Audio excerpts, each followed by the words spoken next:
Hello, everybody, and welcome to the Media Files Fan Commentary Podcast. Yes, I know it's been a while since we've done one of these, but this time it is actually for Shocktember. Yes, so picked out a really good movie. Definitely one that is one of my favorites. Been basically one of my favorites for basically almost 30 years. Yeah, hard to believe this movie's already that old, but what can I say? You can't let a good old school horror movie down, you know? So, yes. So, the movie that I picked to do a fan commentary on is, of course, well, Ghostface himself. Yeah, we're going to do the very first Scream from 1996, starring loads of great actors. Of course, a lot of them starting off their careers very early on. Of course, having Neve Campbell, Courtney Cox, David Arquette, with who else is also in this movie? It's been a while since I've seen it. Skeet Ulrich, Matthew Lillard, and well, especially with the new movie basically coming out, pretty soon. Figured, hey, why not get a head start on, on this franchise? But yeah. Alrighty, so for those of you who have the Blu-ray, the newly released 4K, or the original DVD, pop it in your player, or even if you have your digital copy version, set it to 0. And so with that, don't forget to like and subscribe, hit that notification button, leave a comment down below, and let's watch our favorite scary movie.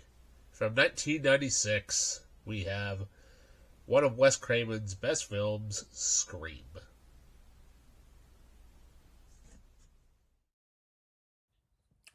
All right. Greetings, everybody, and welcome to the Fan Commentary Podcast for Scream, starring Neve Campbell, Courtney Cox, David Arquette, as well as a bunch of other really awesome actors that basically got their stardom from this movie. So with that, let's get everything ready here. So make sure you guys are at 0 and hit play in 3, 2, 1.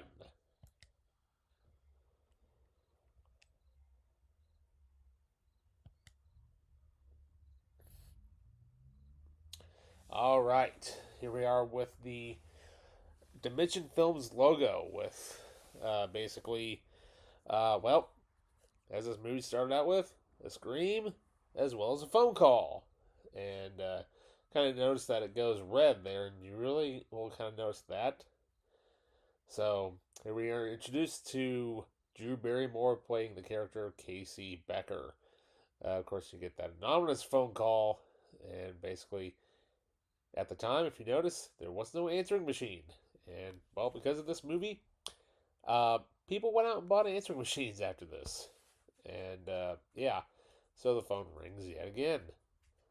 And, anonymous person wanting to apologize for dialing the number again. But, as we all know, never trust a guy with, they have 900 numbers for that. Yeah, that's kind of the thing. They used to have 900 numbers back in the 90s where it would dial back the number that you that had called you, or you had no idea where they were located from, and that would help you find out where you're at. So, some product placement there, some Jiffy Pop. I don't really see that very much anymore. Well, you kind of do, but so here we have now the surprising killer calling for the third time. And you can kind of tell she's getting slightly fed up a little bit, but hey, she's making popcorn. And the guy is saying, I eat popcorn at the movies. And, so I mean, it's just kind of fun going back and watching this and seeing that, people used to rent movies from the video store. And so, obviously the unknown caller mentions, well, what's your favorite scary movie? And Casey, of course, mentions Halloween.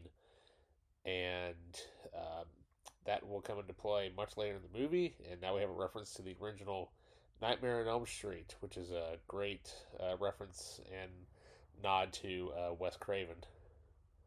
But then you gotta love the fact that they mentioned that the first one was, but the rest sucked. And that most of that, some of that is kind of true when it comes to the Nightmare movies. But yeah, I mean, look at that TV though in the corner, Channel 3 on a blue screen, ready for your VCR. And oh, and you kind of notice that he's lurking around somewhere. And so the man said, "That's a nice little pool back there in the middle of nowhere." um, but yeah, I mean, this, like I said, this was so good when it originally came out, and kind of started a lot of the more modern horror tropes, basically. And so now here we are for the fourth time again. Basically, you know, now she's basically getting harassed by the phone. So, but but obviously she doesn't want to talk. But you know, somebody wants to talk to Casey Becker. And almost got the popcorn out. Look at me again. I'm gonna gut you like a fish. Understand? Yeah, that's such a great line. Gut you like a fish. And you'll kind of hear that, kind of somewhat referenced in some of the other movies. But it's just kind of interesting that when you watch this now and you're like, this looks kind of somewhat cheesy, but then again, this is a Wes Craven film, of course, who directed this. Of course, he's obviously well known for doing the Nightmare on Elm Street franchise, and of course, this was like his foray back into horror. Really, then again, he's always directed several horror films, but but you gotta love the fact that she says that she's gonna call the cops, and like they're in the middle of nowhere, and that's basically true where they are, where that house is located at. But uh, yeah, yeah, the doorbell trick.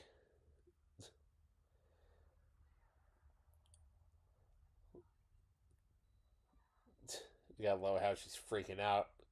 You never should say who's there. And yet, the funny thing is, you would think that since she likes scary movies, that she would know that. But I guess Casey never really watched a whole lot of scary movies. But you know, somebody obviously does. Such a great movie. I mean, it really is. I mean, the funny thing is that this movie itself was actually written over a whole weekend because the writer Kevin Williamson, he decided he wanted to write a horror film, and I believe he was doing I want to I think maybe a Party of Five or Dawson's Creek around that time. So he actually went away for the weekend and he wrote this script entitled Scary Movie, which eventually would basically become the name of the parody film that would come out a few years later. But but man, well, so much for her boyfriend. So um, yeah, I mean, you know he's gonna get it if you're tied up like that, and you know he's gonna get it.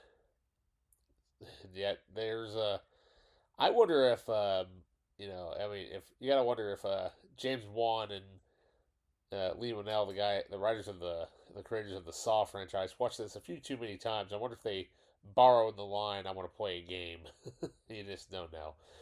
Um, but yeah, I mean, it's you just don't see this very often. I mean, it's kind of became almost like the trope for quite a while and whatnot. But yeah, look at that. I mean, you got the old school TVs there and everything with uh, the whole like the cabinet and everything.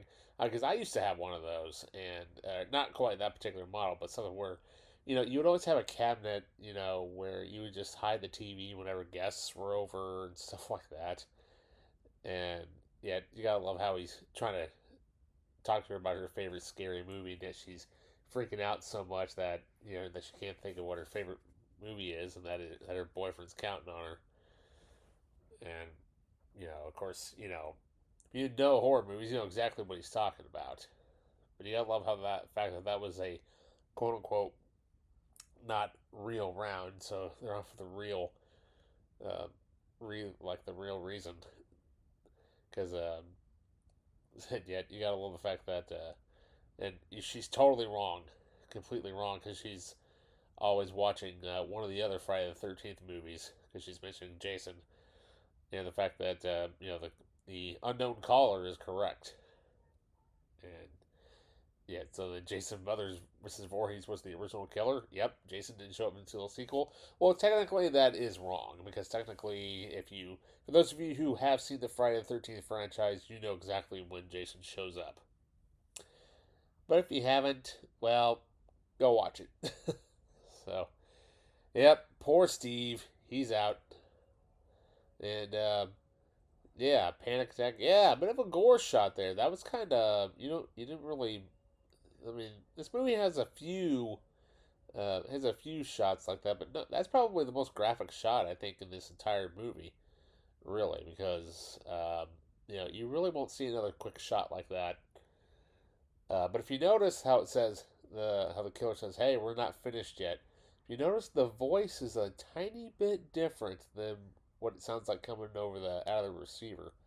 So you wonder if it's somebody else, you know, doing there. But I just love the fact that he's mentioning that there's two doors to the house, and you don't know, and that he's asking her what door is she at, or is the killer at, basically, and he's like, I don't know which one. But what's kind of interesting is that you don't really know until literally they just mention it right there, which is kind of interesting.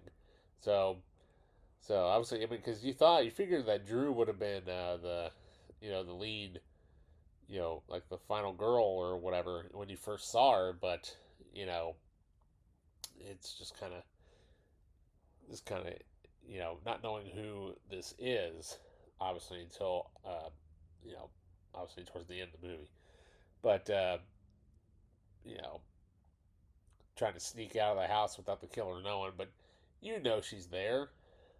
He knows she's there. I mean, you know, I mean, I have not watched this movie in a number of years, so it's great to go back and rewatch this movie, especially with how times have changed so much since then. I mean, because we had the phone that she has; those are cordless phones, and that was hot technology at the time. Cordless phone where you didn't have to drag the cord into another room. You didn't have to have like a 20-foot cord. Yeah, that's what landlines you people used to have. They used to have like those old landlines and those like long foot cords. And I think a family member of mine or somebody had one that was kind of like that. But it was kind of great to have you know. But yeah, there it is, an old ghost face. Yep. And so funny thing is, after this movie came out, I mean, that was kind of an interesting idea to basically take the ghost, like costume, a generic costume you can find anywhere, and be the killer at it. But what's kind of interesting though is if you kind of look at the store bought version and compare it to what's in the film, is that you'll notice that a little bit of gray, you know, like there's like a little bit of gray underneath the mask, like where it's kind of like like it helps kind of hide uh, the the whole like identity of who the person is, because obviously the store version obviously isn't going to have that, but um, and the parents have arrived home, and you know so but yet I love the fact that she's excuse me, she's yelling, but obviously she can't really scream that much because she's been so hysterical. She's lost her voice. And if you kind of notice how the killer, he hesitates, very like you can tell the mask almost gets pulled off, but but she like the killer just kind of hesitates, and obviously, uh, you know, I think there is a shot, like another version of the movie, where they actually reveal quite early who it is. But obviously, the parents have no idea what's going on. All I know is that there's a that their daughter's home alone and that she's burning up the kitchen with a thing of Jiffy Pop. But kind of, you can barely, she can barely hear through the receiver. And so if you notice this line where it says "drive down to the McKinseys," that obviously will that will be referenced. That's actually a reference to the original Halloween, where Laurie mentions that, and of course there's the loud death scream, and yep, Casey being hung up by her entrails. And that's pretty much about as real graphic as it gets, really. So, cut to black. Now we're introduced to Sidney Prescott, played by Nev Campbell, who was on the TV show Party of Five. And um, it's kind of hard saying exactly what it is she's doing, but obviously, but you got that old computer there. It's more of like a girls type of room, but uh, but yeah. All right, so now we're introduced to the character of Billy, played by Skeet Ulrich, who would go on to do, I believe he went on to do a couple of TV series after this, because he really didn't get the mainstream attention after this. But of course, you get the dad in there, and hey, the daughter's door's locked. What's going on in there? And I'm thinking, hey, is there something going on in there? No, not really. uh, but yeah, so when she's talking to her dad there, I cannot remember what is the that's Neil Prescott. So basically, he's the single father at this point because the whole murder.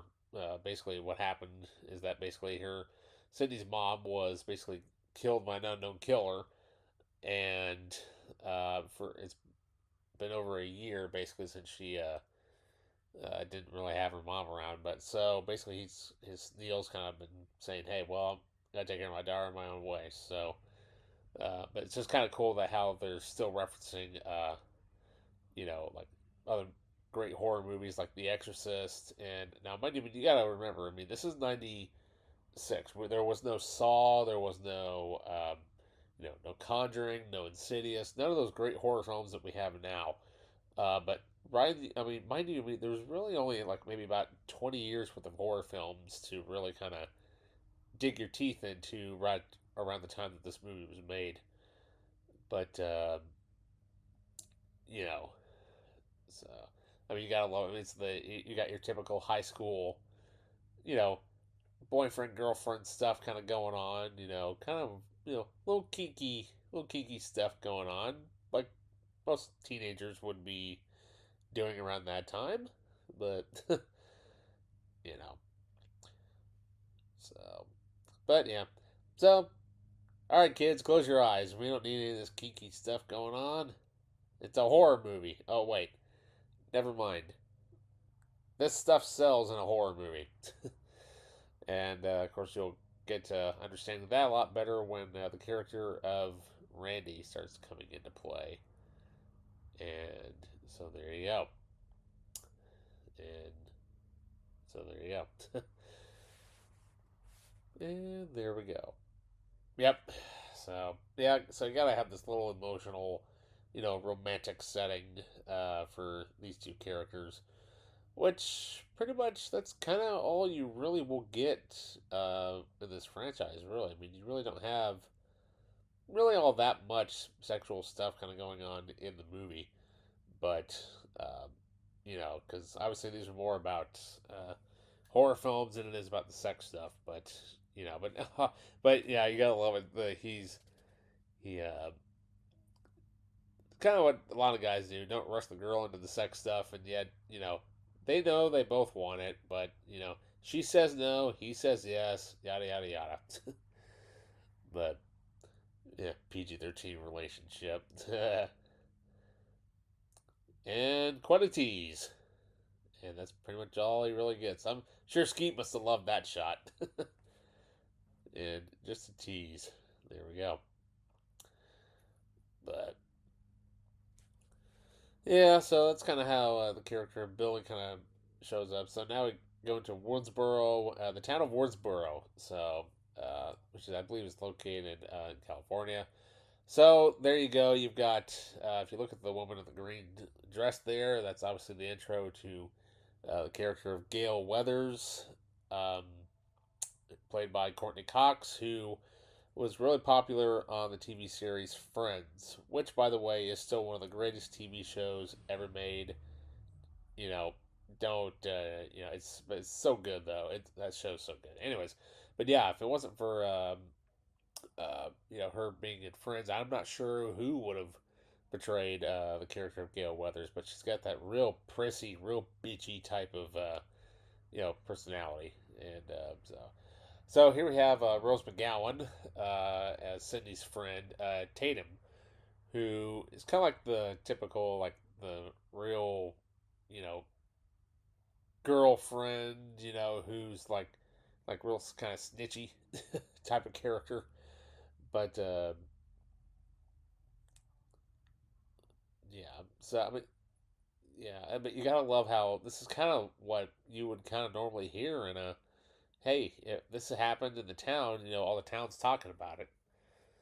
And so they mentioned the character of Dewey, who is actually Tatum's brother, who of course is played by David Arquette, who will show up later. So the desk that's there is, of course, uh, uh, where Casey would be sitting, which is right next to Cindy. So basically, everybody's kind of getting interviewed from the cops about how they know if they know the character. So we have Dewey Riley there by David Arquette, and of course we have Henry Winkler, the Fonz from Happy Days himself. He's trying to break out of the TV phase and kind of go into movies, and such a great actor. I mean, if you never watched Happy Days, just go watch it after this movie. So there's the sheriff. I cannot remember that actor's name, but he's been in a lot of great stuff as well, from what I can tell, from what I remember. But I just cannot remember his name. Um, but so of course you have David Arquette there, who playing of course Dewey, who he'd kind of have his own very kind of interesting career. Obviously, he would portray the character a couple more times throughout the franchise.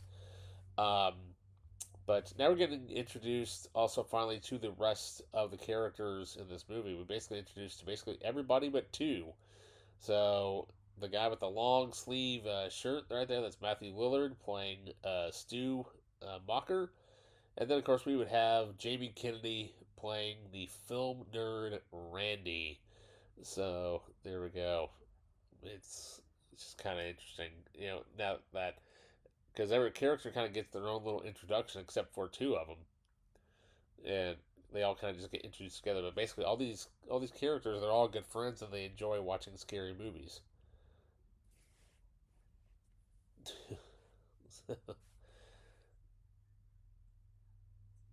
Yeah, I love Matt. I mean, it's kind of awesome because I mean, with Matthew Lillard though, I mean, with him, he would go on to have a pretty good career. I mean, after this, I mean, he would go on to play Shaggy in the Scooby Doo movies, as well as he would of course go on to play one of the characters in Five Nights at Freddy's, which of course I have not seen that movie as of this recording.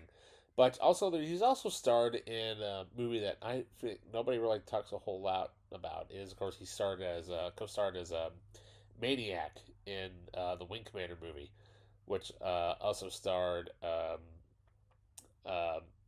what's his name? Um, good lord, I can't think of his name at the moment. Freddie Prinze Jr., who of course would go on to play in Scooby Doo as well. But what's kind of funny thing is that you kind of look at Freddie Prinze Jr. and David Arquette. Both of those guys are into wrestling, and of course Freddie Prinze he would go on to be a writer for WWE for a while. And then of course David Arquette went on to do his wrestling career at WCW. But as well as you know, David Arquette's had kind of an interesting career, but you can definitely tell that they are out there in the middle of nowhere. But tell you what, though, your dad must be a really must have a pretty nice job because that is a nice house, just kind of out in the hillside I'd love to have that for a backdrop. I mean, you got that really awesome deck there with loads of such a great view, really really great view. So, but yeah, I believe that I think most of this was shot outside in California, obviously. I'm not sure quite exactly where this was shot at, but I want to say maybe Van Nuys, maybe. I really don't know. But,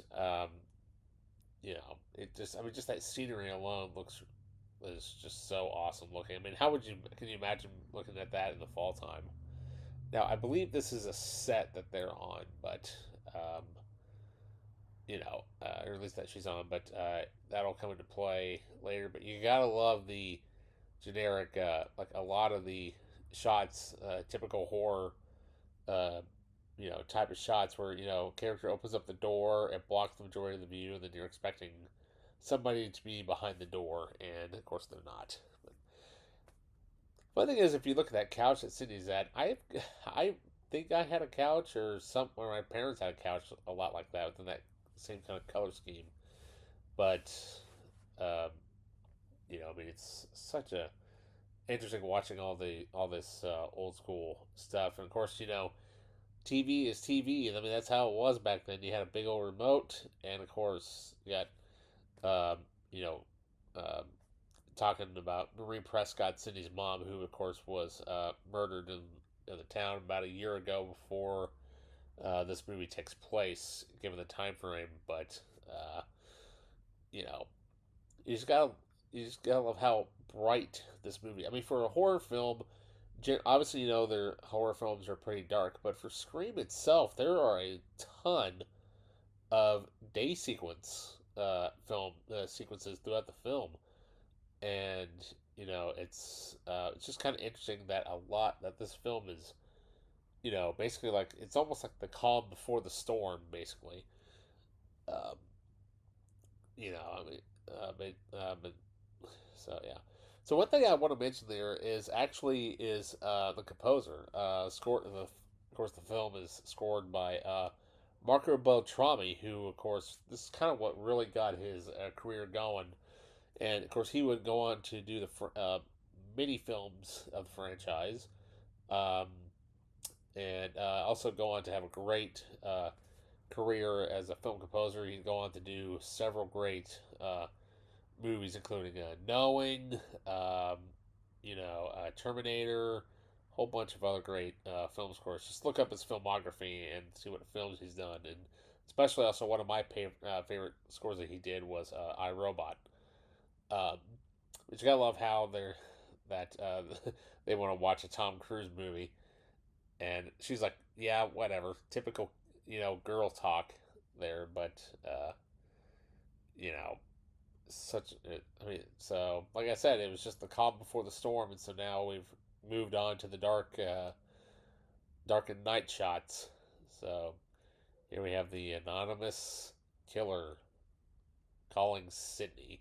Of course, that line, of course, would be kind of the famous line in the movie, "Hello, Sydney," and you know, such a great line. Two words. That's all you need. And of course, she thinks it's her friend Randy, and whatnot. Because obviously, with Randy, she knows that Randy's a big giant film buff. Asking her what her favorite scary movie is, and she doesn't watch that. Too scared, and Sydney's basically she's on a point. Basically, some super killer stalking some big breasted girl who can't act and running up the stairs. We should be going out the front door.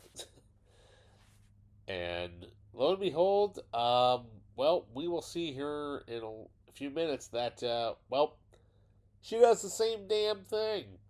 She does. I mean, it's just you know, it's I mean, there's a lot of the typical horror cliches, and you gotta love how cool this is. How the killer basically changes his tactic to where it's like, so who, instead of saying who am I, because that's generally what everybody wants to know, the question is where is he, and it's just kind of interesting that that he would be calling from the front porch, quote unquote. Is he or isn't he? But to kind of trick her out. But I just think it's something that we we really haven't seen in horror films at that time because, horror films were more like stalker, thriller type of movies. Obviously, you had, your Freddy Krueger's and your Jason Voorhees, your Michael Myers movies and all that stuff. But, but for somebody who's like the killer obviously is another big fan of horror movies. So somebody's kind of done their homework a little bit. And I mean, it's kind of interesting how she's going out that front porch to actually look to see if someone's actually there, and which is kind of smart, but also dumb at the same time. Because, well, what happened? To quote Daffy Duck, she left the door wide open. So, oh, uh huh. But, I mean, it's so good. I mean,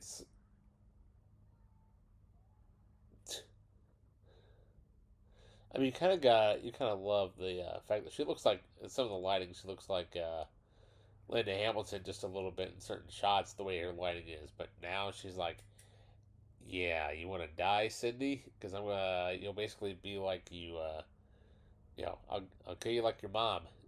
And well, sure enough, bad idea. Yep.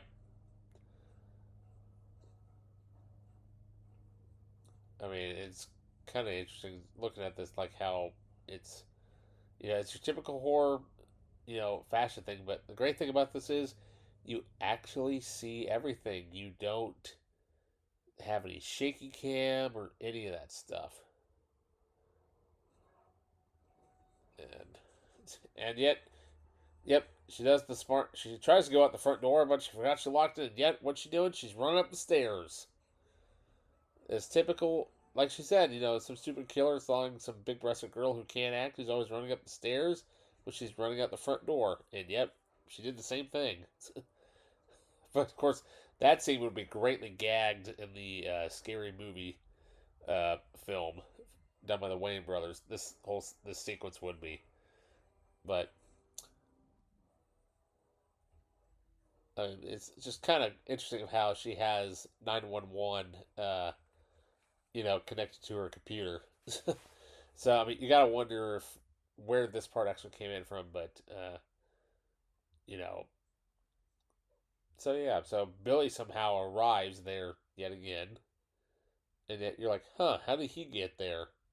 It's just something about the way his body language is, and she's kind of somewhat putting two and two together here, but is he really the killer or is he not? That is the question. And of course, Cindy thinks that it's Billy. Of course, he freaks out that it's no, that's really nobody. But I kind of love David Arquette's reaction. But yet you gotta wonder how they got there so quickly because, like, I mean, she literally had just typed 911, and lo and behold, it's you know, you gotta wonder how they got there so fast because if you look at the house, it's in the middle of nowhere, unless they just happen to be around somewhere. But you know, oh, it's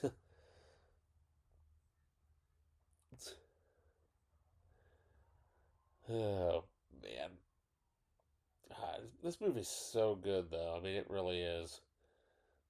Oh, look at that old school VW Bug. That's got to be a Friday the 13th reference because one of the characters in that movie drives a Beetle. Not that particular color, but same type of vehicle.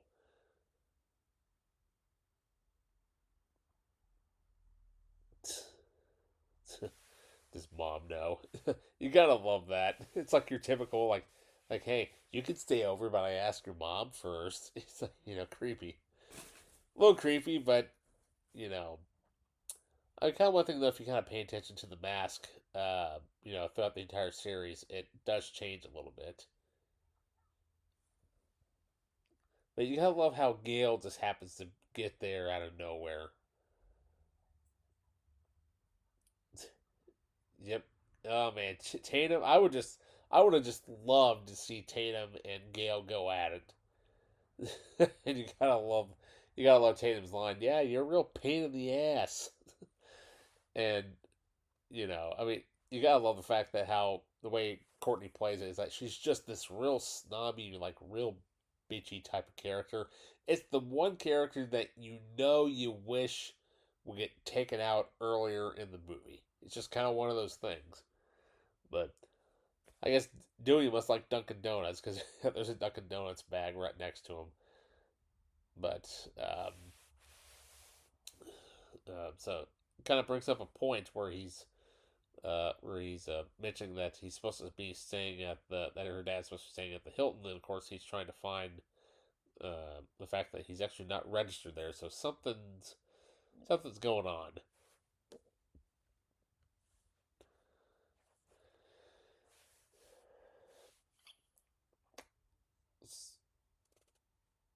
So I mean, it's kind of cool watching this, like how he's asking him uh, how he's what he's doing with the cellular telephone, and of course um, that cell phones, of course, back then that's how they were. They didn't have any, there were no smartphones back then. There was no apps, no games, no YouTube, none of that stuff. It was just dial your phone and that was it. And of course, you gotta love the fact that the dad looks at Billy like, you seriously went out last night? And he's like, yeah, I got bored. I was watching TV and decided to go for a ride. And technically, that's what he did do. So, um, but yeah, it's just kind of interesting that his dad's name is Hank. Yeah, Hank. um, such great acting. I cannot remember what that actor's name is. It escapes me. I'll have to wait for the credits. I cannot remember what all he's in. Um, but of course, Billy thinks that Cindy's betrayed him and whatnot. But uh, you know,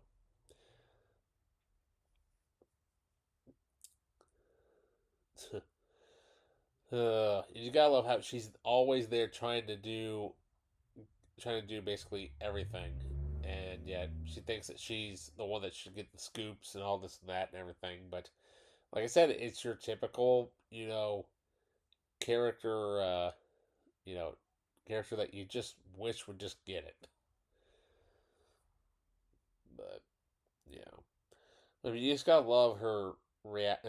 Dev's reaction of how she's just sitting there. Obviously she's all upset at him and stuff, but but you just gotta love that what Dewey points out is that they sell this for every dime, five and dime in the state. That's basically about how much those costumes were back then. So I have to apologize if you hear a lawnmower going in the background. My my neighbor at the time of this recording, he's apparently mowing his lawn. I guess it's also kind of a horror movie trope too. Typical lawnmower man. um, but you gotta love how he complains that like, hey, I want to go. Stewie, good lord, that Dewey. Basically, he basically says like, hey, I'm at work and I'm a cop. No, you're not. You just want to be a cop. But uh, you gotta love that though. So I mean, there's some great comedic lines in this movie. Um, I mean, it really is. But of course, you get that great score piece there by Baltrami, and of course, it would become uh, basically Sydney's theme. And of course, now look who shows up, and of course, now everybody else is going to follow suit. And of course, you gotta love Tatum's reaction, basically saying, "Hey, I'm not answering questions," and she apparently do Gail's. Oh yeah, hit her. Everybody wished that was Tatum, but man, that's such a great shot. She just gets punched in the face. Oh man! Now I think that's so. If you look at Tatum's room there, I think that's Richard Brooker. I think in the for that photo shot. I could be wrong, um, but Yeah, like I said, I don't know. I'd have to. He looks very familiar. Obviously, he's a character from an actor from the '80s. So, um, but yeah, I mean, but you gotta love how Rose McGowan, how she kind of portrays like she's kind of like obviously she's Sydney's best friend, but the way kind of she's very kind of perky and all this and that and everything, and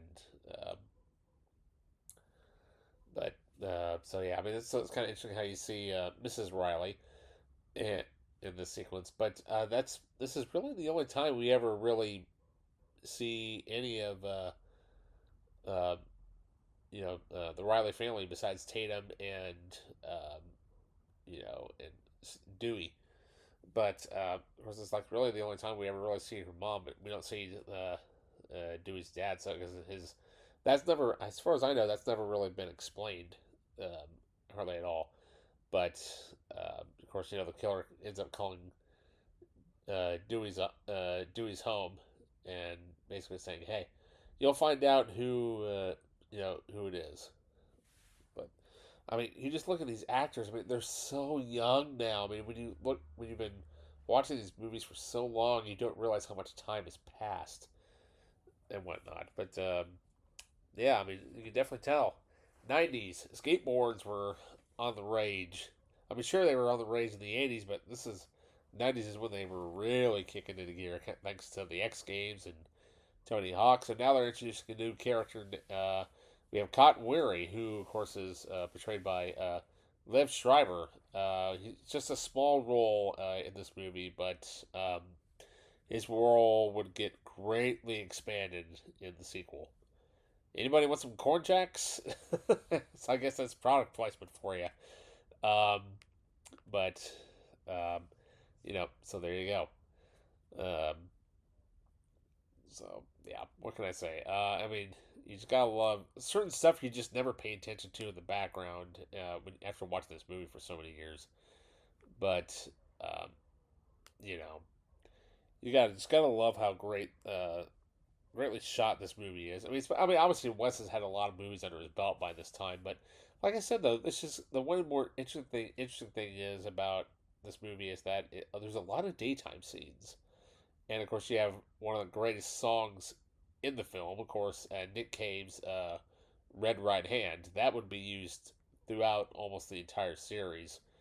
Um, obviously, there would be many different. I think there's maybe about 5 or 6 different versions of it. Some longer, some different iterations, but it's all sung by the same person. But uh, yeah, so if you, so yeah. Uh, she always wants to an interview. Gail always wants to interview people. It's so it's she's just that one.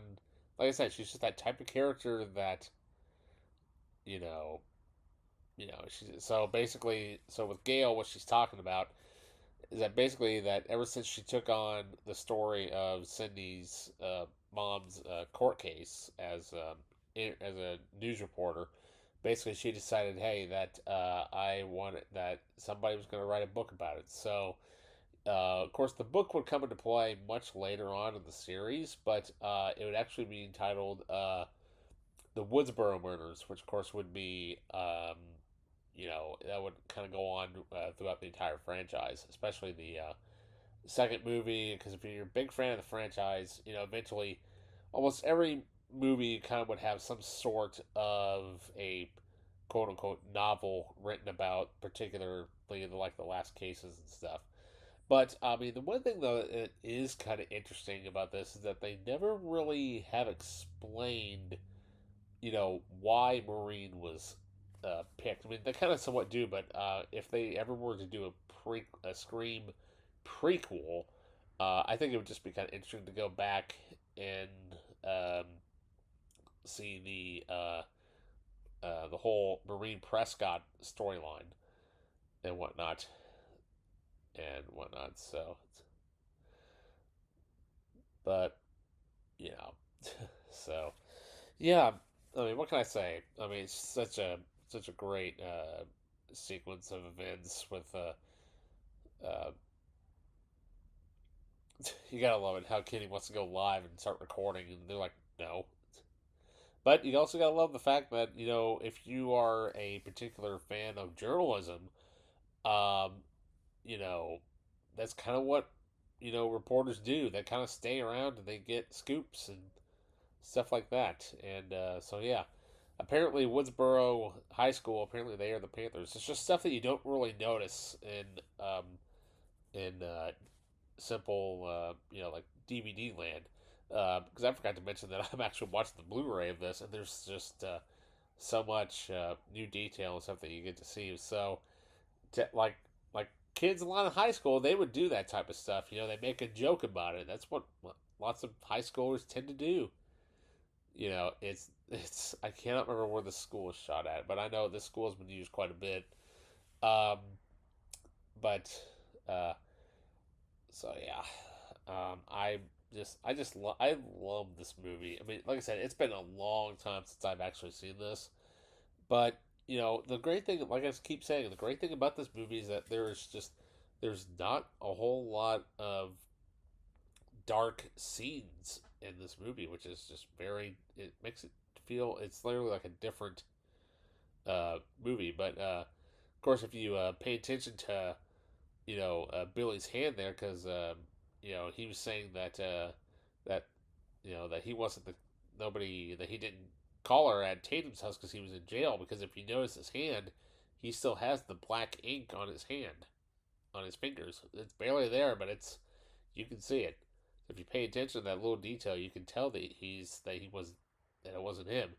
So it's got to be somebody else, right? Am I? But then again, you never know. He could have gotten out and he could have called, but that's kind of what Billy's trying to say. It's like, hey, well, you need to kind of get over yourself and get over this, because you know, but obviously, he's trying to win her back and stuff. But obviously, with the whole with Cindy's traumatized life, as she's called it, basically, uh, it's how he's trying to win her back, but of course, nothing's really going on. But so yeah, here we have Principal Hembry. Like I said, with of course starring Henry Winkler. He just kind of came into this movie out of nowhere, and I mean, it just kind of, like I said, his characters, he just kind of appears out of nowhere, but you know, I mean, let's just say this: just don't mess with the Fonz, man. I mean, just don't mess with the Fonz. That's all I gotta say. But like I said, if you have watched Happy Days, definitely check that TV series out. Definitely brought him up to fame, and you know, you gotta love the fact that how, I mean, if you listen to what he says about what he calls the two boys and whatnot that are in that room, and basically, yeah, people can be that way, and you know, if you don't learn and listen to whatever it is, your grown-ups tell you, you kind of will be that way. But so you have two random girls, doing the typical, you know, girl chit chat, you know, as you would see in movies an awful lot. But typical, girl fashion where she just listens and just doesn't really know, or she doesn't want to be known that she's in there. But and yet just so prissly, so this, so that, as you would, like I said, you just typically see in basically every horror film cliche. So there you go.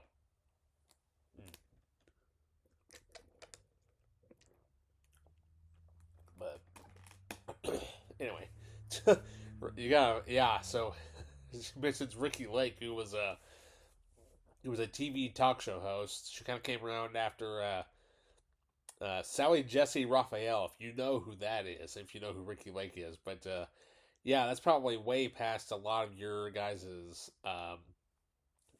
typical type of shows, because I mean, they had TV talk shows during the daytime.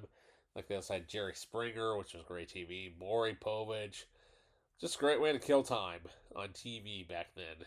But yeah, it's an awfully dirty little bathroom there, and whatnot. But you know,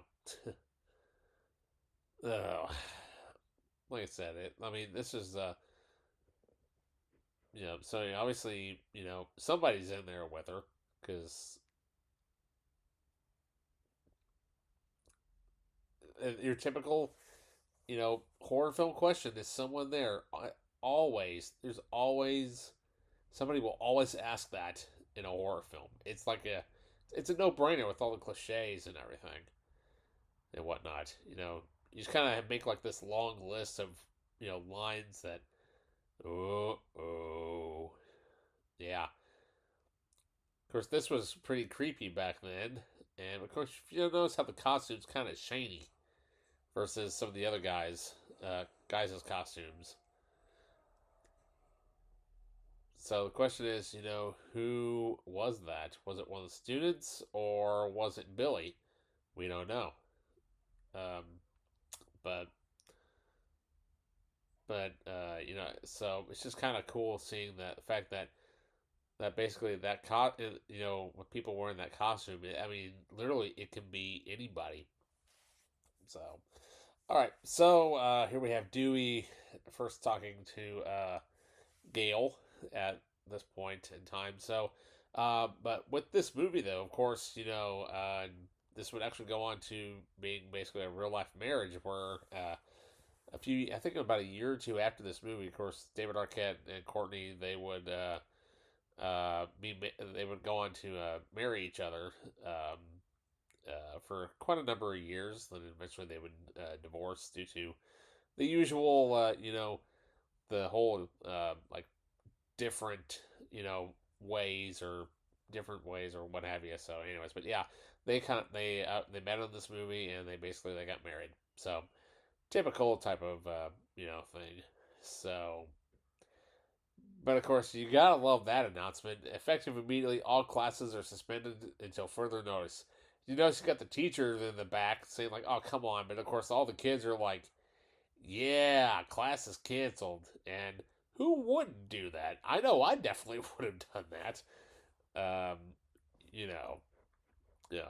I mean, then again, everybody would, especially if you're in high school. They're like, "Oh yeah, finally, no more classes for a while." Little did they know how long that this would actually last. Oh well. But uh, you know, so I mean, what can I say? I mean, it's such a great performance this year by David Arquette and of course Gale Weathers and whatnot. So I mean, it's funny that he mentions that he's 25, and yet I think David Arquette was roughly about maybe 30 when he shot this film. Maybe I can't remember, but he can pass for a 25-year-old who wants to have a mustache, but you know. So, but yeah, I think part of that school, I think it was also the same school that was used in Nightmare on Elm Street, I believe, and whatnot. Um, I want to say maybe the first one, but yeah. I mean, like I said, I mean, this movie is so there's just so many good references to obviously horror films and whatnot, and um, you know, so Stu's basically just saying, hey, let's have an impromptu party because of the whole curfew and everything, and bring food and whatnot, and hey, there you go. All right, I love that. That's so great. Him really trying to scare himself and going, "Whoa," like that, and you know, of course, we had no idea what would go on, but so typical horror cliche: somebody knocks on the door and nobody's there. I mean, like I said, this movie is full of horror cliches, and yet he freaks himself out when he looks in the mirror. Everybody does that. Everybody does that. It's like you're like, holy crap! Like I just scared myself. But yeah, the funny thing is that there's nobody there. literally nobody. Of course, obviously all the classes are canceled and everything, but you know. All right, so the guy that's right there that says "Not you, Fred." That's Wes Craven. He made a little cameo there, dressed up as Fred the janitor. He's supposed to have he has the same color scheme as Freddy Krueger. He's like, "What'd you call me?" Huh? So, great little cameo there by Wes. But yeah. So here we go. We're gonna do our typical, is the killer in the closet gag. Nope. That's sometimes that's where they're at. He freaks himself out again with the mirror.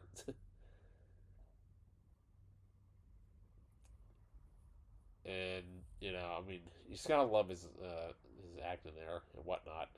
But you notice how wide that door is. It's actually further back than where it was. Oh, there he is. So long, Principal Hemry, and he is gone. The only time, obviously, you'll see this character in this movie, but that's such a great shot of the eyeball and with the killer's mask in the front in frame and whatnot. But you gotta love that song. School's Out for Summer. Definitely an Alice Cooper song. One of his awesome songs. Um, or no, it's Alice Cooper. Um, but yeah, I just kind of love how they're trying to figure out like, well, what if Cotton Weary is was the person who murdered Maureen Prescott? Of course, they uh, say that it is, but there's possibility that maybe he actually wasn't, or he was, but it was just due to Gail's reporting that put Cotton in jail and whatnot. But you know, I mean, it's there's just so many great daytime shots in this movie, and you just don't get that very often in horror films, especially today. It's just kind of interesting seeing a lot of this. But so if you notice what Tatum says there, if you're starting to sound like some Wes Carpenter flick, it's actually a shout out to both Wes Craven and John Carpenter by combining their names together. And creepy person, and I love it. It's alive. That is from Frankenstein, from the classic 1931 film. Um, that was actually my first forte into the Universal monsters, and of course, we're here working at the video store. Oops. uh, yeah, $3 for one day. So yeah, video rental stores. We don't have those anymore. It's sad. It really is. So I think you see, like, if you look at some of the movies in the back, but you gotta love how that girl asks, "What's the horror movie with E.T.'s mom in it?" The Howling. And yes, Dee Wallace did star in that movie. And it's kind of, if you kind of go back and you look at all these movies that are kind of hiding there in the background, certain movies you're like, huh, I used to have that, or I remember that. But I mean, it's just so sad of how far we have come in 30 years. I mean, I miss going to the video store. I really do. I would used to rent movies as a kid. Of course, I would, eat buy popcorn from there. Um, of course, I go into this section, that section, or whatever. But if you notice, the person in the background there, I believe that I'm not sure if that's one of the crew or whatever. But if you kind of notice how she kind of overhears Randy and uh, he overhears their conversation, like Randy and Susan's conversation. She's like anyone could be the killer, and she's like, what? And of course she's shaking her head about it, and of course it is that is kind of true, because you can't because obviously they're not leaving any signs about who that person is. I mean, it could be anybody. You gotta love how he's talking about they watch prom night. They say time. Yeah, they kind of would. And basically, Randy's correct. There's a formula, and everybody's a suspect, and everybody kind of looks at each other like, "Is he nuts?"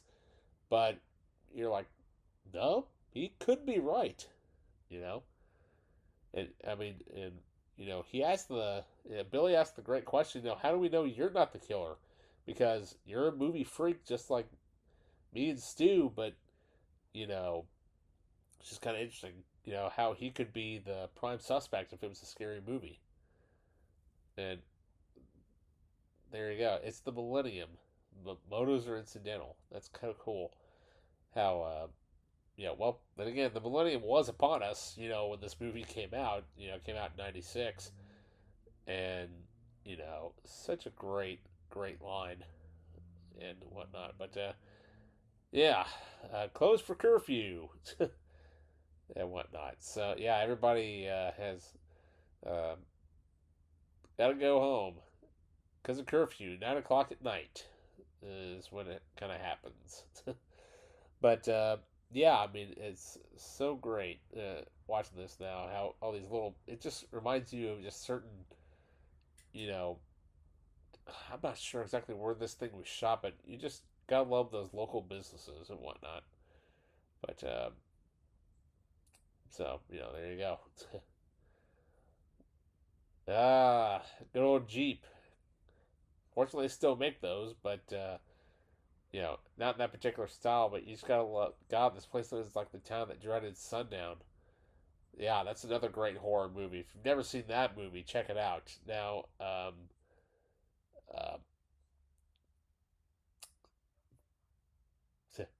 if they make a movie about Cindy, who are they gonna cast? Of course, Dewey thinks that it would be a young Meg Ryan, and of course, Cindy says that she would be, knowing her, it would be Tori Spelling, and of course, that's what would happen in the second film. The reenactment of the school sequence where Billy and the Cindy are talking. That scene would get reenacted with Tori Spelling. So it's just kind of interesting how that basically actually did happen and whatnot. So, you know, but that's a great shot there of the killer actually following them and how they're not, nobody even notices that he's around. So,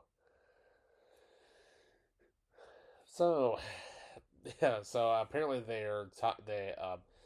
so man, ice cream. That sounds so good right now. So uh, so now they're saying that basically the calls came from Neil Prescott from her dad.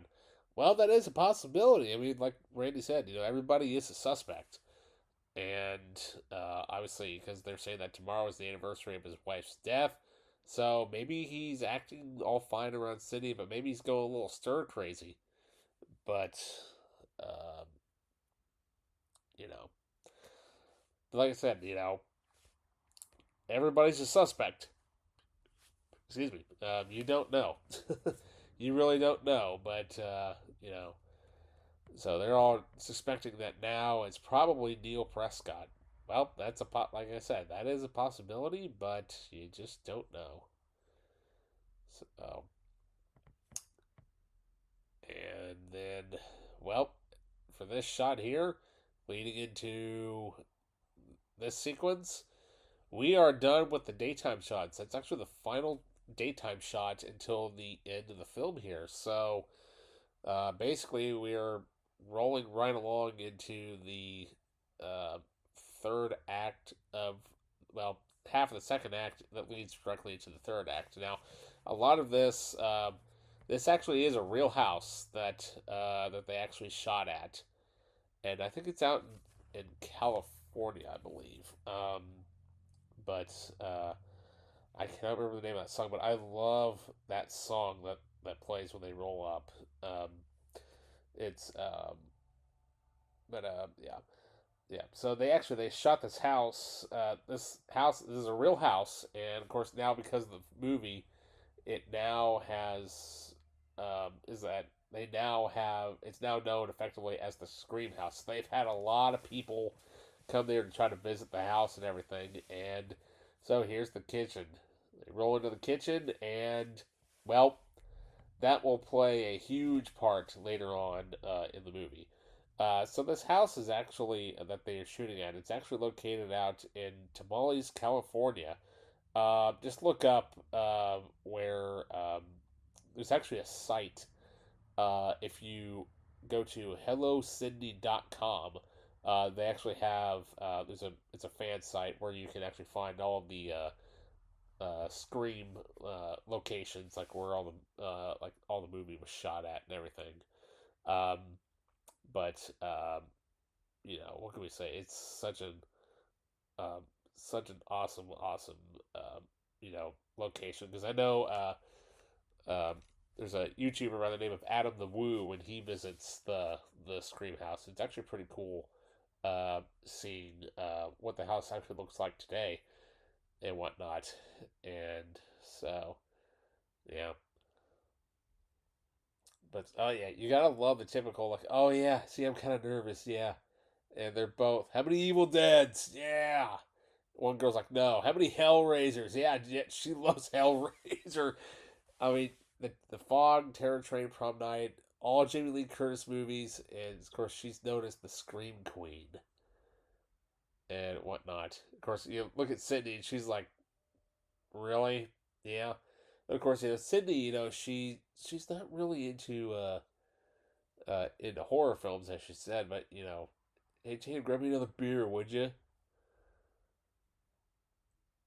And so, but yeah, I mean, you gotta love that.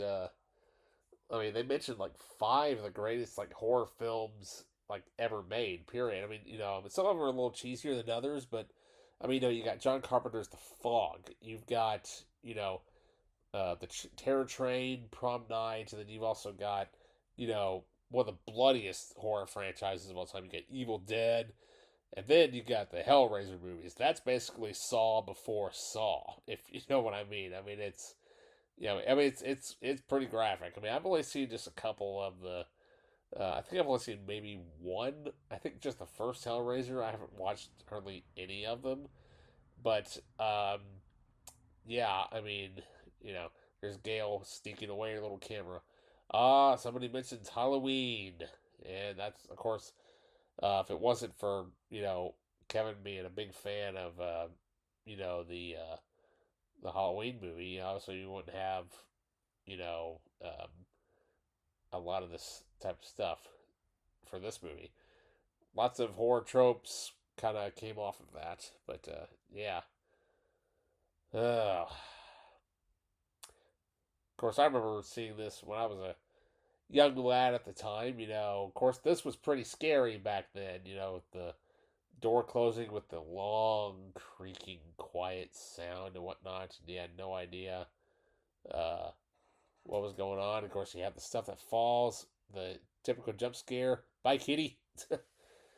There goes a kitty cat. Random cat just out of nowhere. Typical horror cliche with the, I don't know. It's just, sometimes the certain shots and whatnot now look a little weird, because of high definition and whatnot. It just looks kind of funky and weird the way it moves. But, the door's locked. uh, Tim, Tim, give me another beer. But so you gotta wonder where. I mean, where does he show up?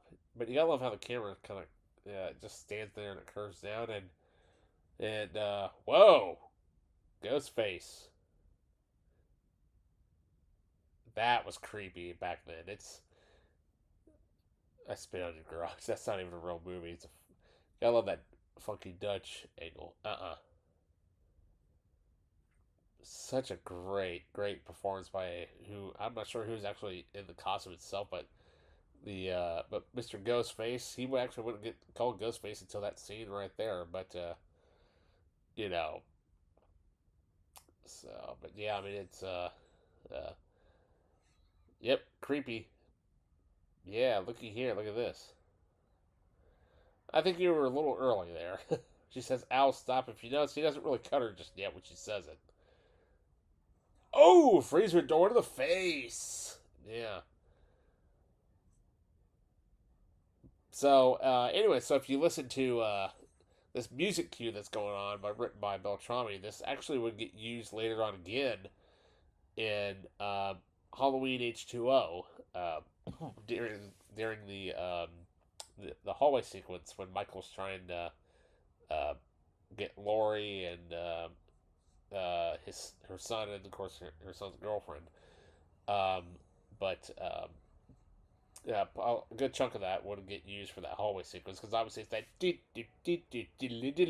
that type of sound and whatnot. But yeah, of course the John Artman score for that is oh dead. The John Ottman score for that is completely different for that sequence, but that's what that familiar cue would get used again. But so Scream 2 would do something like that, similar. But yeah, so the killer would is now inside the house. But if you notice, it's just Stu, and so people apparently have watched, and there's Billy. So, what are you doing here? But so if you notice, I think they watched. Of course, they mentioned that one of the kids says, "Hey, I want to watch Halloween" or whatever. So it's hard saying what movie the kids actually did watch after going home. Uh, when some of them were leaving the party or whatever because of curfew. But ouch. So, but yeah, I gotta love that question. What's Leatherface doing here? Obviously, a great homage uh, to Texas Chainsaw Massacre, and of course, there's a Clueless reference. Alicia as if. Yeah, that movie was popular in the '90s too. Yeah, as you can probably tell by my voice, I'm not a big fan of that movie. So yeah, but yeah, that was a popular phrase back in the '90s, as if. But so yeah, apparently there is a delay on that camera. So apparently there's like a 30-second delay, supposedly. But I don't know. It seems like it seems like a lot longer than that. But yeah, so so Billy and Cindy sitting in a room. You know what's gonna happen in there? Need we say more? But anyways, but so yeah, it's just kind of cool that Billy's basically just throwing himself at her, saying, "Hey, you know, I should have done, supposedly." And of course, what's kind of interesting is that Sydney basically is mentioning that she has all this post-traumatic stress, PTSD, and of course, who wouldn't after losing a parent, who was grisly murdered. You know, that can happen to anybody, and that's kind of one of the you know, point of this movie is that part of it, part of the story is that, the character could be anybody, just like it is with any horror film. But, you know, obviously, with Cindy, she's trying to figure out how to deal with herself because, she doesn't have, uh, you know, but yeah, I mean, she makes like another reference to the Bad Seed, which is like another. I think it's like a cheesy horror film. I want to say from the '50s. I don't recognize it, but you also got to love the fact that that but Billy mentions Silence of the Lambs, but which is kind of interesting. But of course, Billy sees it as that life is just a movie. It's all one big great movie, and oh my, it kind of is. It kind of isn't, but life is life. That's just how it is. Only you can't pick genre. That's an interesting line. Is that basically you just can't pick, you know, the genre of what you want your life to be. Life is life, the way it is. So, smooching sequence. We all know where that's gonna lead up to, right, kids? What don't you do in a horror movie? Yeah, you you don't have sex in a horror movie. Why? Because you die, as Randy will put it here very shortly. But, just trying to have, trying to be a little hot, but, Cindy's trying to figure out, like, well, what, she can't be in a good, like a Meg Ryan lovey-dovey movie or a good adult, an adult movie or whatever, but you know, you know, she crying, she's getting all upset. Now her hormones are all kicking into gear. She's like, "Yeah, I kind of want you right now." Okay, but yeah, I mean, when it comes to the entire franchise of Scream itself, this is really the only sexual that it kind of gets. And we cut. Oh, here it comes. Here it comes. Oh, you gotta love it. Friends just sitting around watching this. The kid is totally wrong. He says, wait, the blood is all wrong. Why they do that? It's too red. It's not there. The reason why I think he says that is because he's actually drunk. Because obviously they're all hitting around. How can you watch this shit over and over? And of course, they're talking about Jamie Lee's boobs, and then Randy says not until Trading Places in '83. And of course, he is correct. So she went, of course, Trading Places is a comedy movie, great comedy by the way, co-starring Dan Aykroyd. But only versions could do that. So here we have Randy's great speech about the rules of surviving horror movies. There's certain rules that one must abide by to successfully survive a horror movie. Number one, you can never have sex. Boo! You gotta love that. Big no no, big no no. Oh, that's great. A dead man. Yep, pretty much. I mean, he's right. Basically, if you watch any horror movie that has a sex scene, at least one of those characters is going to die. And and it's an extension of number one. Never Number three. I'll be right back because you won't be back. Get another beer. You want one? Yeah, sure. I'll be right back. Oh, I love. That's great. Oh man, you gotta love it. That's totally awesome. Oh man, that's totally cool. You gotta love how all the guys just react to it and whatnot. But I mean, just all the guys are like saying like, "Oh," typical man, reaction where it's like, "Oh, no, he didn't," that type of thing. But so so they're watching the party and they're like, "Yeah, this is boring," and of course they're like, "Yeah." Of course, Kenny playing with his you know Cheeto there, but so apparently they found Neil Prescott's car, so now we'll find out what's going on. So yeah, and they think that she's gonna take that they're gonna take his car and whatnot, and I'm like, you should have. It'd have been a lot quicker, but you're not scared of the dark, are you? No.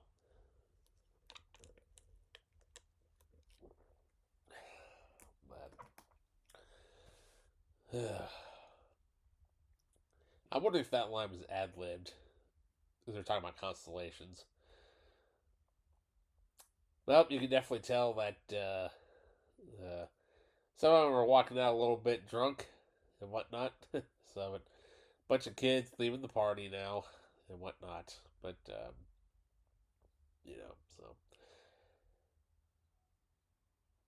Yeah, so a little on top close stuff, as Billy had mentioned, and whatnot.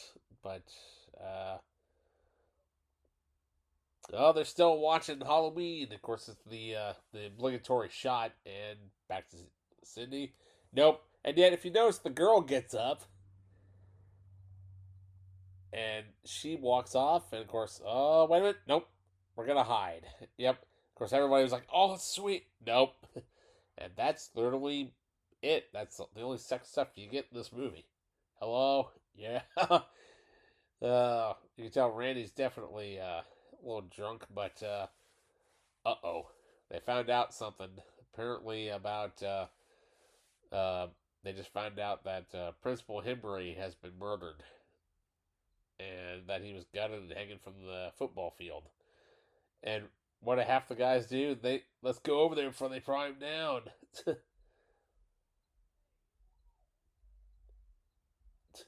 You gotta love it. I mean, he's like the only one now watching the movie. We're just getting to the good part, man. Oh man.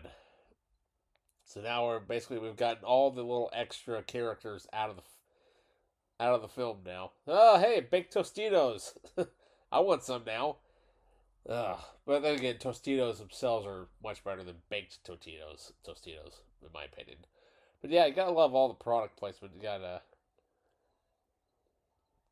love it how they're singing. Da, da, da, da, da, da, da, da, da, da, da, da, da. They're all chanting Ride of the Valkyries because they're going after Imri to see. You're like, well, hey, you know. Unfortunately, they never actually show that in the movie. So, because technically, I got a feeling that it probably would have been similar to the way Casey Becker was hung. So, if you only need to see it once, you only need to see it once. So, but yeah, they never. I don't think they ever actually, you know, they never actually shot it, as far as I know. But so, and here come the two cars. I mean, this literally. So, but yeah, typical teenager stuff. You know, flying down, flying down the back roads and whatnot, and so yeah. Oh, hey, look, girl. Guy falls on top of girl. Girl likes guy. They smooch. And yeah, he's on duty. Well, who cares, Dewey? You're out in the middle of nowhere. Come on. And so we notice Gail notices something. And of course, he's like, yeah, I'm like, staring right at you. No, not me. Oh, holy crap. Uh oh. Apparently, they found Neil Prescott's car, apparently. Uh oh. So, well, I guess the sex is over. It's kind of funny how she's totally dressed before him. But, you know. So, yeah.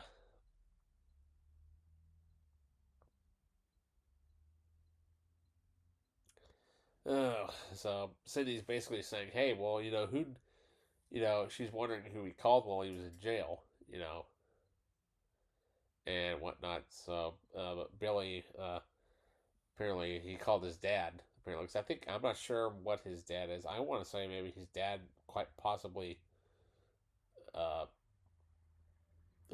his dad could possibly be a lawyer. Maybe I don't. They never really specify what his job description is, but I get a feeling with the suit and the tie, he might be a lawyer type of character, possibly. But it's kind of funny how Cindy thinks like, "Oh, well, I wonder why you didn't call." She's wondering who he called, and so of course So because he kind of knows how Cindy kind of smiles when she asks, when he asks her, he doesn't think it was still him. She's like, "No, no, I just got laid. I'm happy now." So yeah, the question is, where would that lead to? Nowhere. But I mean, just kind of a interesting question that he asked her, and yet, oh, oh, and no, it's the killer. Uh oh, Billy's dead, or is he? Uh oh, nope, boyfriend dead, and yet you gotta love the cleaning of the knife there because it's just something that just kind of happened. I think by accident, and it just kind of became a trope of the, or more of like one of the character traits. And ouch, getting hit by the door. Ghostface tends to get hit by doors quite an awful lot, especially in this movie. Um, Actually, I think quite through a whole bunch of them. But yep, typical, um, attic scene. But but it's also your typical other, horror, girl thing where she goes into a room, she's nobody, no, nobody can hear her. They're too far away, even though they look close. But you know, so most of this actually was shot all this outside stuff was shot on location. I think actually inside the house, some of it actually there was sets and whatnot. But yeah, good thing the boat was there.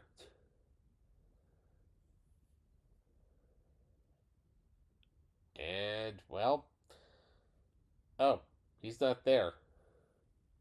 He looks up. Oh, uh-oh. Cindy found Tatum. Yep, she's dead. It sounds like she wants to gag there. But oh yeah, so for those of you who have never seen Halloween, I highly recommend checking it out.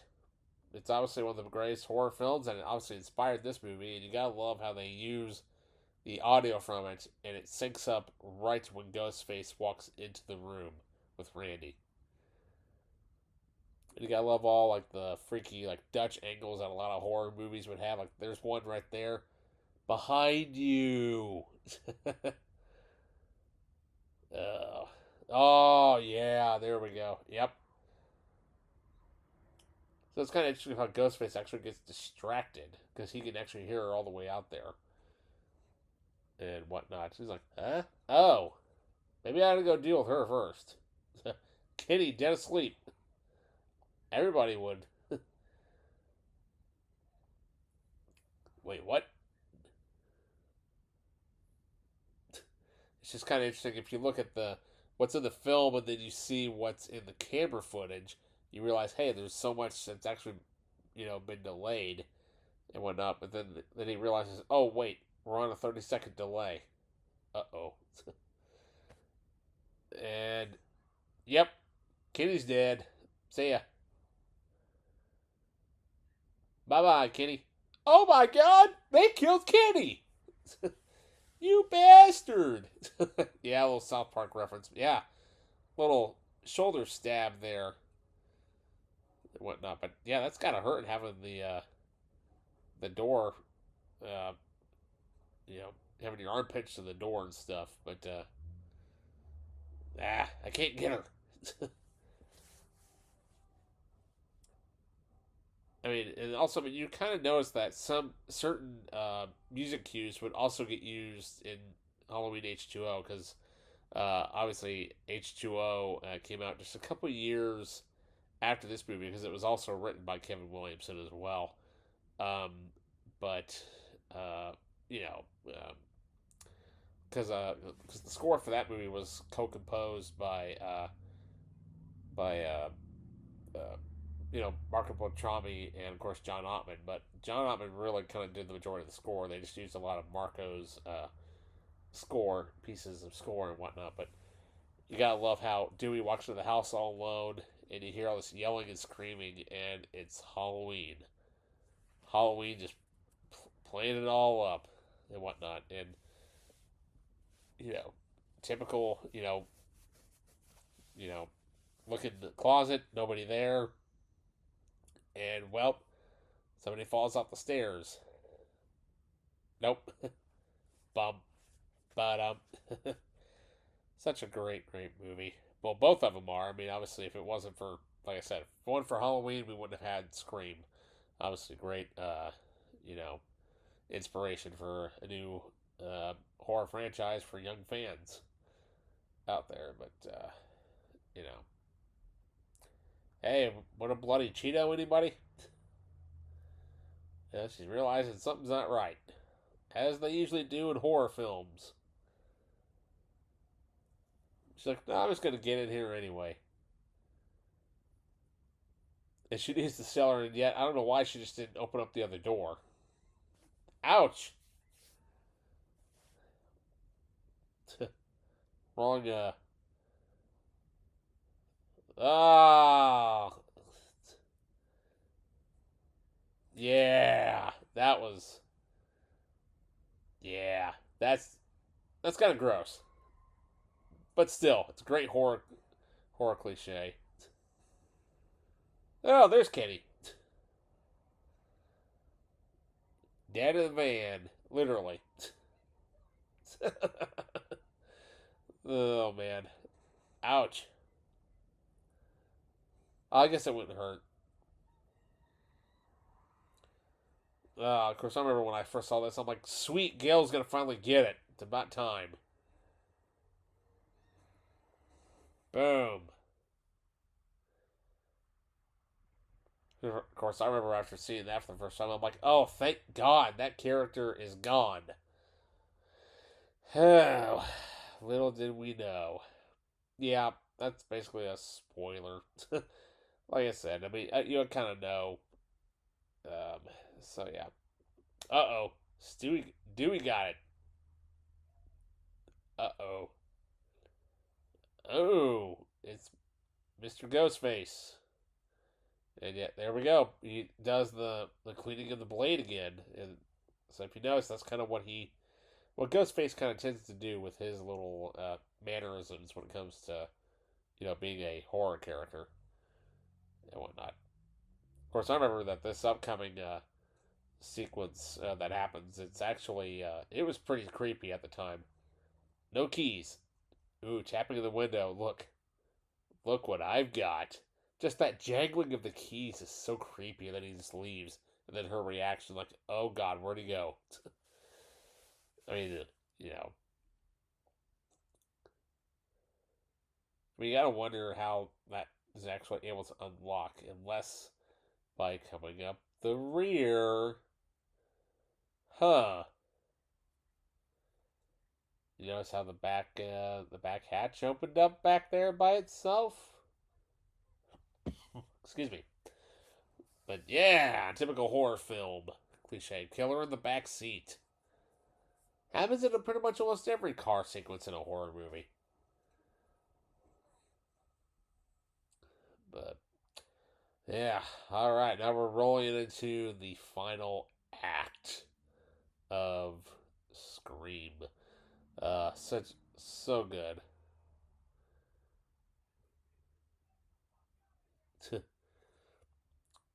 Interesting. So we have Randy and Stu.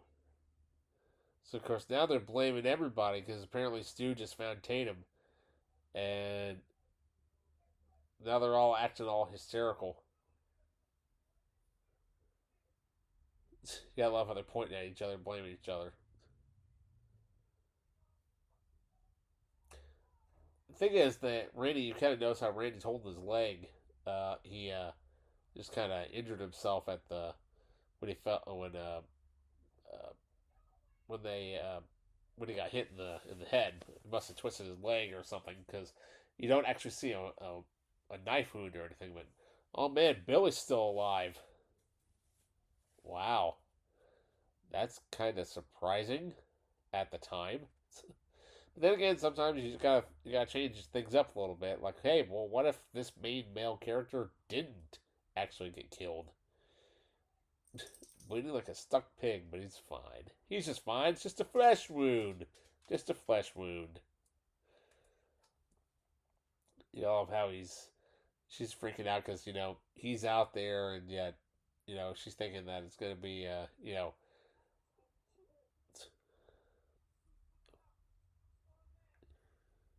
I love how if you look at his head, you can tell where he's been hit by Gale. And we all go a little mad sometimes. Such a great quote from Anthony Perkins' Psycho. So good. Such a great line. Such a great line. Ooh, corn syrup. Same stuff they used in Carrie. Yep. You gotta love all these great movie references and whatnot. And they have been revealed with the voice changer and whatnot. So we're back in the kitchen again. And as I mentioned earlier in the commentary, that this would get a major scene later on in the movie. And we are here inside the kitchen. So, so, but yeah, I mean, you go back and you watch this movie. I kind of forgot how graphic this movie is. I was like, well, maybe it's not quite that graphic, but it actually is quite graphic for its time and whatnot. But so you kind of think that maybe Stu and Billy might be a little into each other a little bit, just the way that Stu acts around Billy a little bit. But what can we say? They've watched quite a few movies and took a few notes and whatnot. But so they're saying that they're the ones that framed Cotton, and that they watched Basic Instinct a little too much because they figured her mom would be like Sharon Stone. Nope.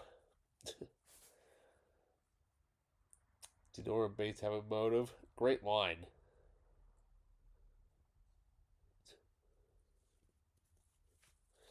I mean, it's kind of interesting of how the way Kevin writes this sequence is that how if basically if the killer basically has no motive, then things are actually a lot scarier than what your typical horror. If a character actually does have motive, then then what's kind of the point? So you know, so yeah, you gotta love how they're talking about motive, and she's like seriously. So basically, uh, her Sydney's mom was basically having an affair with Billy's dad. So lost there's a lost little Prescott out there somewhere, possibly. Or do we know for certain? Well, we don't know for a fact. We'll find out. So, I said virgin. Oops. Yep. So, like they say, if you have sex in a movie, you die. Yeah, especially in a horror movie. So they're like, what's your motive? I mean, you gotta love how especially Matthew Lillard's acting. Some of it you gotta wonder if some of it was improvised a little bit. He does the "I'll be right back" like thing again, but the first one's just it's better in my opinion, obviously. So, yep. Oh look, Dad's alive. Oh no, hold it. Boyfriend.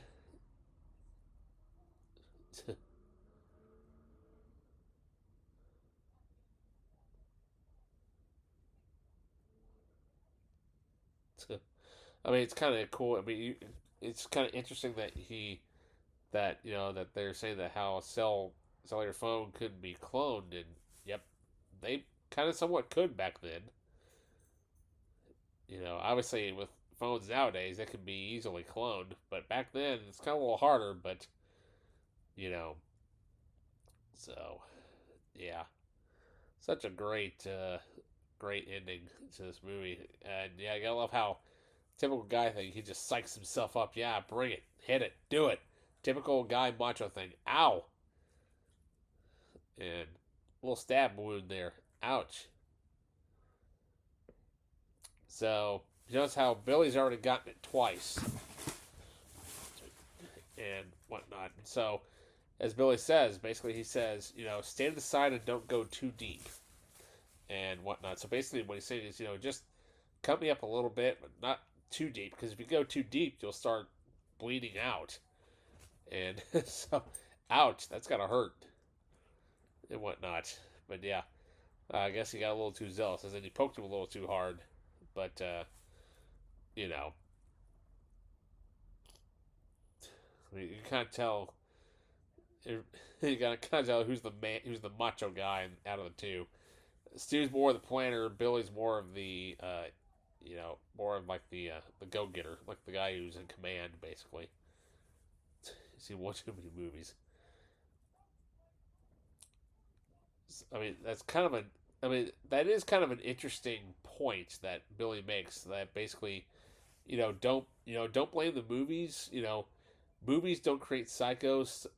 Movies make psychos more creative. Yeah, he kind of does have a bit of a point there. He kind of does because, certain people kind of watch so many movies. They watch movies so many times, and then it just, you know, messes with their head, and they think that they're that character. It's just, sadly, that does happen in real life. It has happened in real life a few times, but that Paul 13 line, Houston, we've got a problem here. The gun was set down, but it's not there. What happened to it? What happened to the gun? Oh, she's back.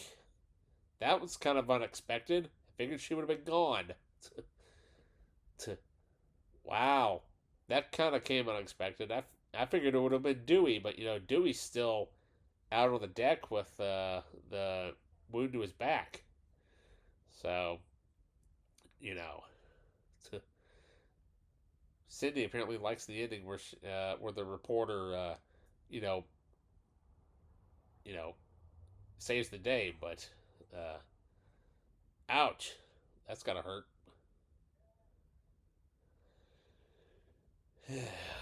So good, such a great, twist to things. And then she has new shoes. Good point. Works better without the safety on. So, you know.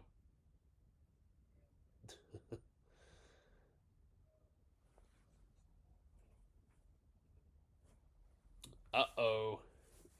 Now what? What? You gotta love how Skeet reacts to. He's like he's just breathing in and out. He's like, what? I don't know.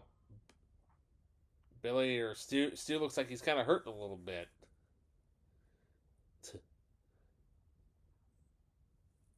Uh oh, we got a little role reversal going on. But Billy's not liking that. Stu's hurting. Could, uh oh.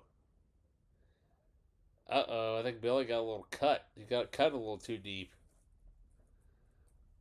So Billy's not going all psycho. He's like, hey, well, where is she? And of course, sit down. Stu takes over the phone. He's like, huh? So now he's got to figure out, well, what kind of motive would he use? Because the cops are on the way. Peer pressure. Yeah, he's got a point too. And then I gotta love it. So the phone actually wasn't supposed to hit Stu in the back of the head. That actually is an ad libbed line by Matthew Lillard. The phone actually did hit him in the head. He threw, Skeet actually threw it, but you know, oh, you gotta love the when he realizes that, oh, my mom and dad are gonna be so mad at me. He starts crying like a little boy and stuff, and you're like, oh yeah, they would be. I mean, they definitely would. Whatnot, they definitely would.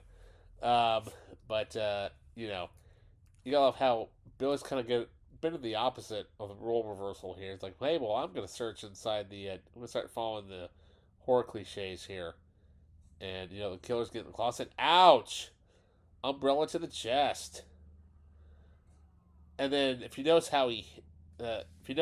Billy's reaction there where he gets hit, um, I saw a video or read an interview somewhere where Skeet actually had to have open heart surgery, and she hit him just above it. And so, given his natural reaction, which she didn't mean to, but it's just kind of how it is. But, you know, so good, though. So, Stu, Sid. Ow! They actually bite him. Ow. And, oh man, that's gonna hurt. Oh! TV to the face! You know he did. You know he's dead. That's a given fact right there. Stu's definitely dead. But, you know. Oh, so good. So good. Yeah, but you gotta love all of the, the product placement and stuff. So, hey, Randy's still alive. Ruffles, Coke, all that stuff. Ouch! Ouch, getting punched in the face.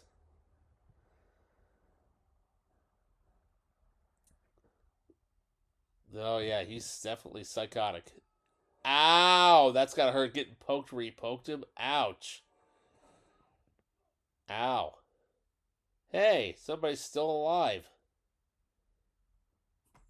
Got shot. Ouch. That's gotta hurt. So I apologize if you're hearing slightly some noise in the background. That's my dog. He decided to come up on the couch, trying to weasel his way over. But so, anyways, yeah. So I apologize for the dog interrupting this commentary. I guess he wanted to be in it too. So, yeah, this first time she shot a gun, but notice the line that she says. I guess she remembered the safety, and she probably heard him when he said that. So she probably wasn't totally knocked out, but you know. Oh man. Yep, this is pretty much the time when the supposedly dead killer comes back for one last scare. Great line. And yep, sure enough, boom. Yep, shot to the head. Yep, actually, there's another one right there.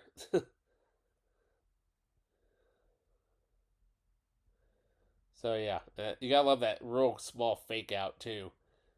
You really gotta love it.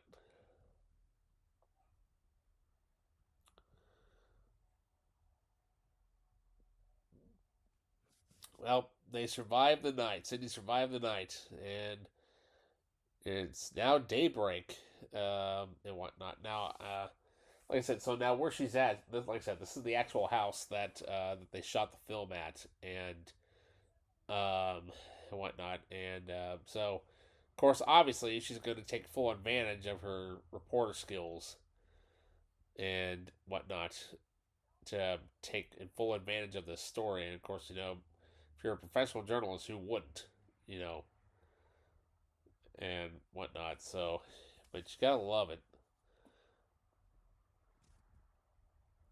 And here we are. We're at the end of the movie. So, if you notice, Gail gets the last lines of the movie. She gets, big shot. I'll explain that here in just a second. So, quick flash and directed by Wes Craven. Good job, Wes. Definitely brought the world back of horror into your filmography. So with this movie, it was such a brilliant script when everybody was reading it and whatnot, and it was like one of those scripts that nobody could put it down, and they're like, "This is actually really, really good," and whatnot. But yeah, so yeah, such a great, great movie. So as I mentioned about Gail getting the last lines of the film, basically she says that she's going to take everything back to the intro and do it again and whatnot. And she said that this is her big shot, and it literally is. I mean, she's the only one there that actually has the scoop on the story. So if you notice the editor in this movie, Patrick Lussier, he would go on to have a really good, career, not just in editing, but he would also go on to direct some really great movies, including the My Bloody Valentine remake, Drive Hard, no, Drive, Drive Angry with Nicolas Cage. But yeah, so we got our cast of characters here. This kind of would be a thing of what the Scream movies would kind of do for all of them for their characters and whatnot. But yeah, such a great cast, so young for their at the time. I mean, such a great young cast. Of course, they would all go on to have really great careers. Jamie Kennedy, he had a decent career, but So, of course, Lev Schreiber, he would go on to play Scott Wary in the next movie. Of course, Drew Barrymore, that was one of the main highlights of this movie when she was cast in this, and we all thought she was going to be the final girl. Nope, guess that turned out not to be the case. So, alrighty, you guys. So with that, the commentary is now done for Scream. So I hope you guys enjoyed me talking over this movie and whatnot, and having a lot of fun reliving this movie. It's been a fun ride. Brings back a lot of great memories and whatnot, but we're nowhere near through this franchise. Oh no, um, we've got well 5 more to go. So yeah, we still got quite a bit of Scream left to catch up on. And mind you, some of these I have not seen in several years, especially the first movie. And with that, so don't forget to like the channel, and also click on my Patreon page. This commentary will also be available for you guys to download for free and take with you on the road, should you like to listen to me chit chat on the road. And with that, like, subscribe, hit that notification button, and with that, I'll be right back. Ah!